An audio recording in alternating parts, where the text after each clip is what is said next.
Hello! This is Lisa from Studio Evergarden, and today I'd like to tell you about this experimental animation I made called Suburbs 97. I created the animation itself in Procreate using the iPad Pro and Apple Pencil, but I also brought it into DaVinci Resolve following the completion of the animation, which then I altered with filters in order to create the videotape effect. So the idea behind this animation came from a couple of different prompts that I had to work with, including the 90s aesthetic that I submitted to Mike Could Draw Today's weekly prompts, as well as 2 prompts from the Likely Creating challenge.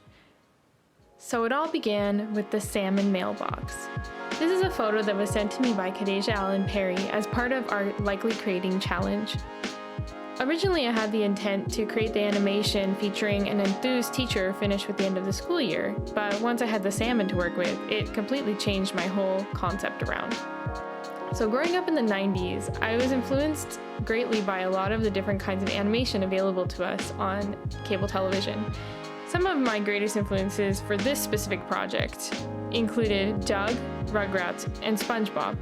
I realized after watching some clips from these old shows how subdued the backgrounds were. I had a stronger memory of bold colors from the 90s, but somehow a lot of the animations I grew up watching turned out to be a lot more subdued in color, perhaps due to the way that these clips were recorded, or perhaps just the way that they were actually created and I just never really noticed it until I tried to create an animation myself with that aesthetic.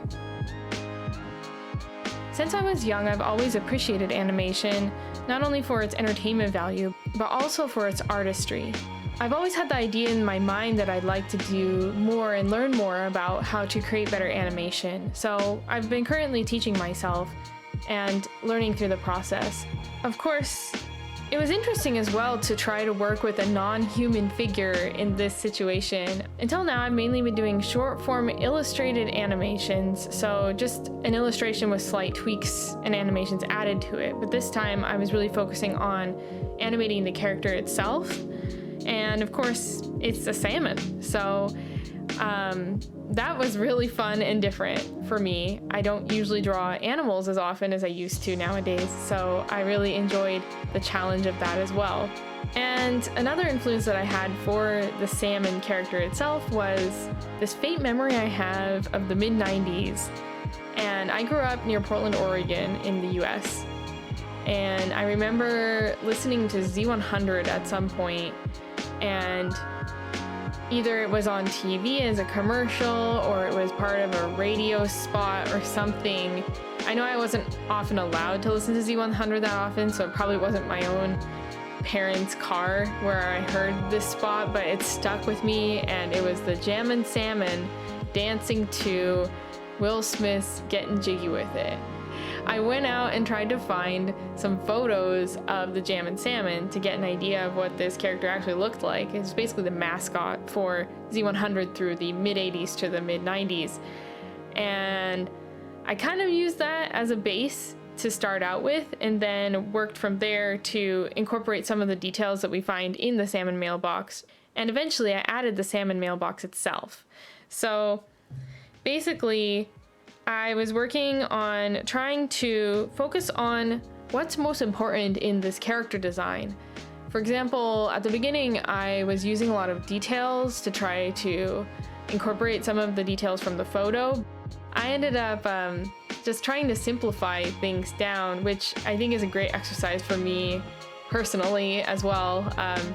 So I really enjoyed the process of that, and it took about 3 days for me to complete the animation that I released out to you, not including the after post-processing in DaVinci Resolve.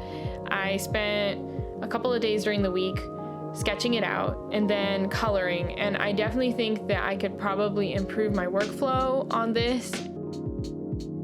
So basically, by the middle of the project, I had about 54 frames of animation that I intended to animate in color, and I realized halfway through that that was a bit too ambitious for the amount of time I had to work with, so I cut it back. But you can see here that there were leftover frames, and originally my goal was to try to have this Jammin' Salmon, or whatever you want to call him, salmon go up and down the street, so it was more loopy, but didn't quite get there. Instead, I focused on trying to animate the other elements of the scene, including the salmon mailbox and the flowers in the flower bed.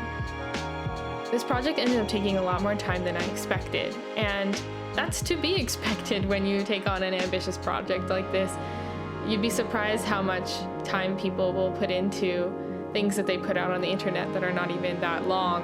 I definitely would like to improve that workflow over time so I can produce longer pieces of animation in the future, so I will continue to work on that. I'd love to hear about what you do to improve your workflow.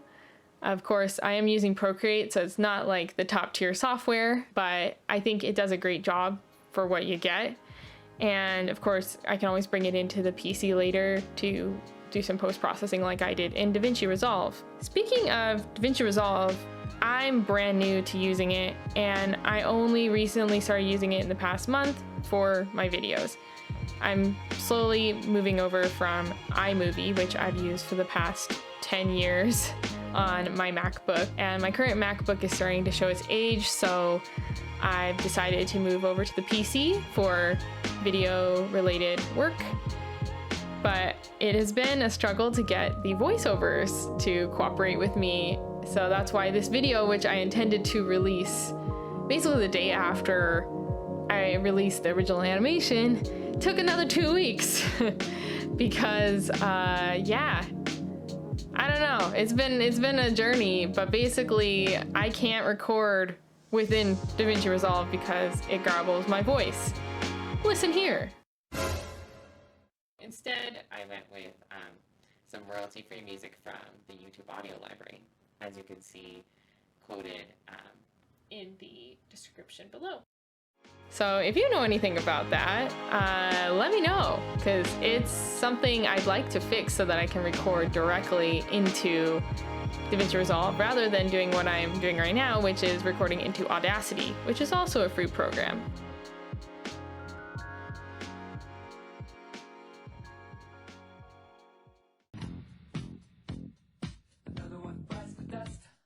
So anyways, thank you for watching, and I hope that you were able to learn a little bit about the process and how I create my animations and how I'm learning about animation.